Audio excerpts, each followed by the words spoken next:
Let's talk about t-scores.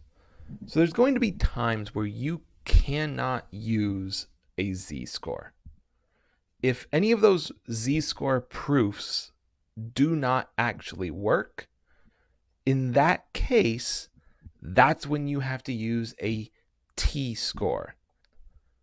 Now, when you're using a t-score for a confidence interval, it's similar to using z-scores, but there's just a couple differences.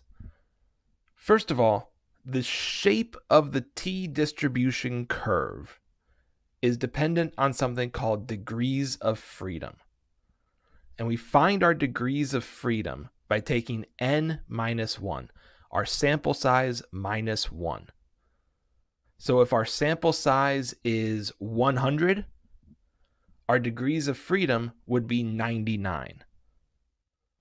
Now, the other difference, if you were using a t-score, trying to find your margin of error, the other difference is that we want to use our sample standard deviation when finding our standard error.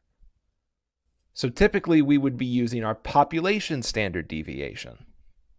But here we're going to use our sample standard deviation instead.